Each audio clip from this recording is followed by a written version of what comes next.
자, 우리는 한자를 만든 분들이 생각하는 방식이 있는데 그분들은 하늘에서부터 생각이 시작하고 하늘에서부터 이어져서 그 다음 차례대로 내려오는 순서로 한자를 만들었을 것이다. 이렇게 추측을 했습니다.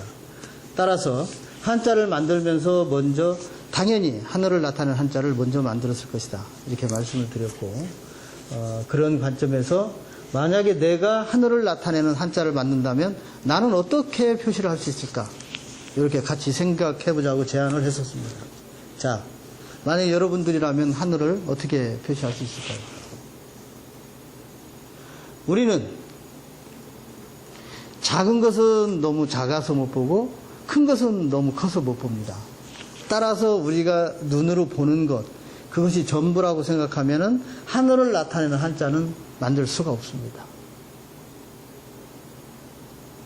자, 한 번 더 깊이 우리 의식의 세계로 돌아가서 내가 만약에 하늘을 나타낸다면 어떤 방법이 있을까? 저는 학생들한테 이런 숙제를 냅니다. 자, 우리가 눈에 보이는 것들을 한번 그려보자. 그래서 해도 그리고 달도 그리고 별도 그리고 산도 그리고 강도 그리고 그러면 그것들을 다 감싼 것이 있는데 그것이 하늘이다. 하늘은 어떻게 그릴까?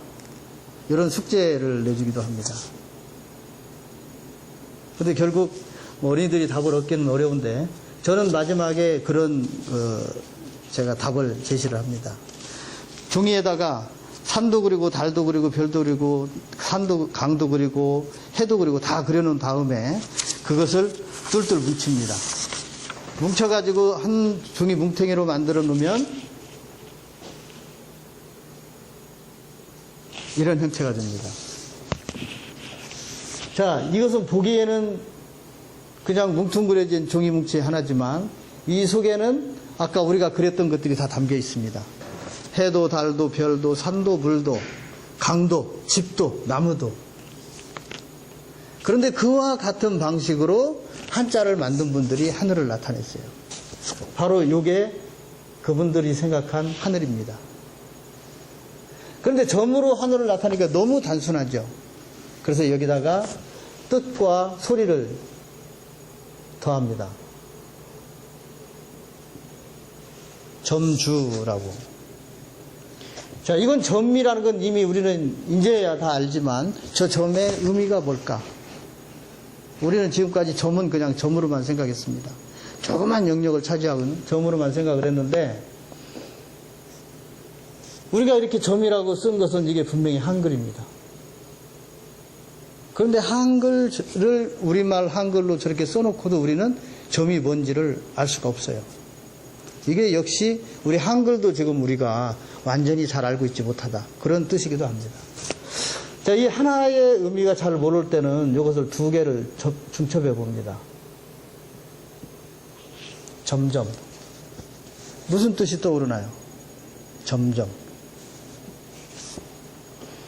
하나일 때는 잘 모르겠는데 둘 해놓으니까 점점 커지고 점점 작아지고 아, 이 점이라는 것이 살아있는 거구나. 살아있다는 뜻이구나.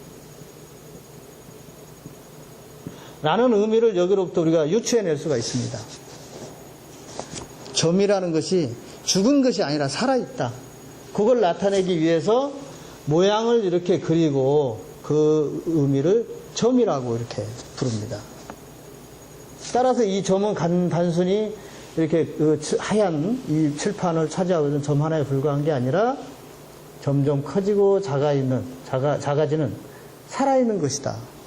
바로 우리가 살고 있는 이 세상, 우주라고 할 수 있는 우주의 의미이기도 합니다. 그것을 이 한자를 만든 분들은 점 하나로 찍어놓고 그것의 속성을 나타내기 위해서 점주라고 불렀습니다. 자, 이 세상에 눈에 보이는 것, 생각하는 것, 알 수 있는 것들을 전체를 망라한 그것들을 이렇게 점 하나로 표시할 수 있는 이것은 그 야만에서 문명 세대로 넘어오는 대혁명이었습니다. 지금 우리가 볼 때는 점 하나 이렇게 생각할지 모르지만 저 점이야말로 인간이 오랜 야만 미개인의 생활을 접고 비로소 문명의 시대로 넘어오는 신호탄입니다. 과거의 온갖 지혜들이 축적이 되어서 만들어진 최초의 한자가 점주자입니다. 그리고 저 점은 바로 살아있고 커지고 작아지는 살아있는 우리가 속해 있는 우리가 살고 있는 바로 이 우주를 나타내는 한자다. 그래서 점 하나의 상징성은 무궁합니다. 우리가 무엇을 상상하든 무엇을 보든 무엇을 듣든 무엇을 느끼든 그것을 단 하나의 글자로 표기해라 하면은 점으로 표시할 수 있습니다. 그래서 어딘가에 한자에 점이 들어있다면 그 한자는 그 점은 그 한자에 속해 있는 개념 전체를 상상해야 되는 무한한 상징성을 가지고 있는 글자입니다. 자, 이렇게 점을 하늘을 나타내는 글자를 점으로 표기하고 점을 저렇게 점주라고 부른 이것을 계기로 이제 수많은 한자가 만들어질 밑 바탕 큰 그림이 그려졌습니다. 이제 한자들은 저 글에다가 담겨 놓기만 하면 되고 그 다음에 이 점으로부터 가져오기만 하면 그 한자들의 존재 근거가 이제 마련되게 됐습니다. 한자의 혁명이 시작되었습니다.